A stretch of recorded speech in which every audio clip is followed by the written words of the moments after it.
I'm probably not gonna do a very extensive presentation, but we'll be sharing a story with you. The story that I was involved for the last 2 years, and actually I was asked to present it first time. As being a coordinator of Lithuanian Maritime Cluster, before I was talking about hydrogen, about ports, electric tugboats, you know, short sea shipping, ocean shipping, whatever, but never about the cluster itself. So for me, preparing this presentation was like hitting the handbrake, you know, so that then I needed to understand what I'm actually doing there. So I tried, and I hope this will be beneficial not only for me, but also for you. So about the clusters. Every time you talk about clusters, of course, we go to the Porter. I mean, this is the father of the clusters. But the interesting thing here is that everyone picks a different line from Porter. So something that is more related to you. So I picked a line that says that a cluster allows each member to benefit as if it had a greater scale. Rephrasing, we help things to look bigger. Yes, so I mean, not every company is able to approach, international markets, international innovation agenda, but being a part of the organization that has this capacity, it helps them to look a little bit bigger. And this is based on 4 main aspects. So first, of course, it's ability to innovate. Innovation is actually an expensive activity, especially when we talk about R&D. Yeah? So I mean, we are not in the position to, or we are not always into a position to spend very relevant amounts of money into the R&D. So cooperating on this particular matter is always a benefit. But for this, cluster as a platform helps to actually establish the cluster's innovation agenda. So it means if we set up strategic goals or strategic directions of the cluster organizations inside innovation, then we kind of establish a lot of effort towards those directions. So it means that everyone can save in terms and be more efficient on innovating the same direction. Better access to employees and suppliers. Definitely this is a very important aspect of the competition, but in our case, it's of course that we collaborate a lot with the universities to make sure that we have future personnel, and we are very much sensitive on competing inside on employees, so we are trying to be very accurate that, I mean, the employees will not move within the cluster companies. And also the suppliers, it's always, an issue of good supplier to really support your innovative project idea or help you with the innovative service. Access to specialized information. For us, it's actually our multinationals. We have 3 multinationals in our cluster organization. And multinationals, they usually are much wider, have a much bigger capacity to really advise or give a sufficient knowledge to the local companies. So basically, they are our Encyclopedia Britannica. Yeah? So I mean, whenever we have a question, having the multinationals on board, we are able to address global expertise on that. So if we can access global expertise on the particular questions, it's very beneficial to organization. And also, of course, access to institutions and public goods. So, I mean, as a cluster organization, we facilitate a lot of different project initiatives. That part of those are funded by, of course, by the government or EU funding programs. And this is, of course, kind of works towards the benefit of cluster organizations. Then, of course, I try to define our strategy, and I think I come to the conclusion that our strategy is based on 3 major pillars. So first is people, partnerships, and projects. I mean, we are in a way, we are small cluster, small organization, so for us, the crucial side of our cooperation and the crucial side of our efficiency is people. So who is actually involved in the organization and who is participating into the cluster activities. That completely defines the scope of the organization. and capacity of the organization.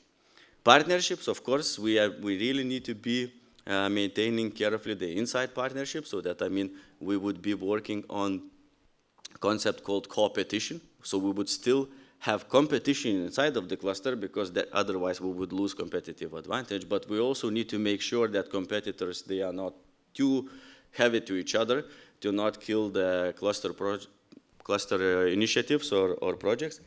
And projects, it's a kind of a material side of our cooperation.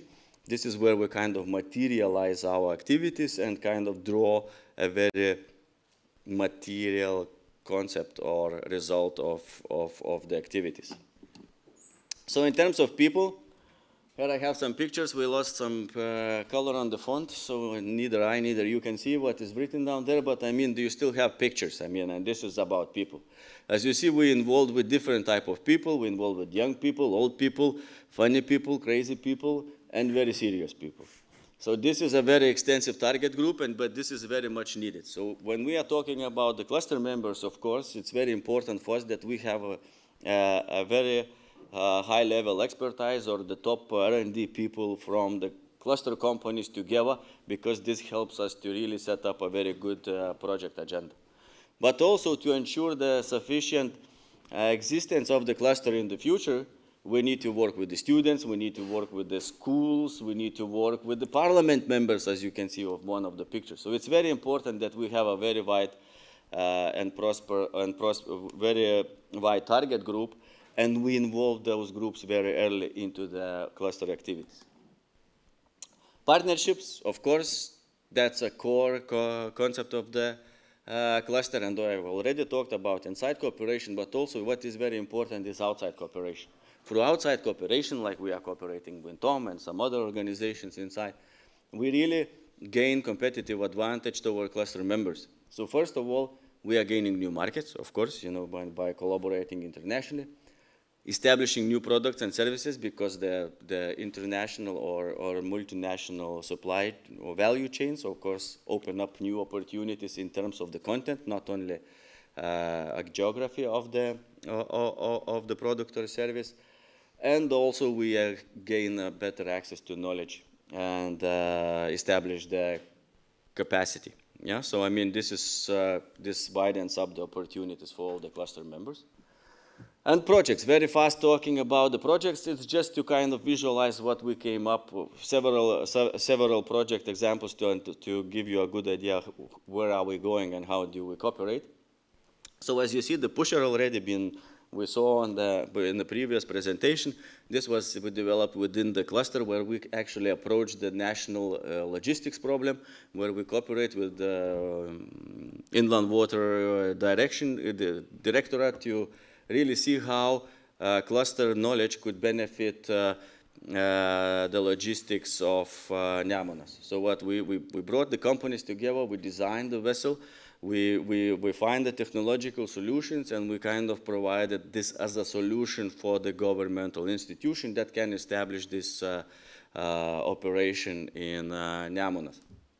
And actually, this idea came not without our other cluster member, which we saw, the company Bega. They already been producing electric shunting locos, so they had a very good knowledge and the capacity in electric transport. So we basically, what we did, we took the naval architect company, and we are connected with the stevedoring company that have capacity on electric transport, and they built this model for the direction that could enable the electric transport in Lithuania. The other electric transport example is Popa Boat. This is a startup idea. This is, we had a young initiative person.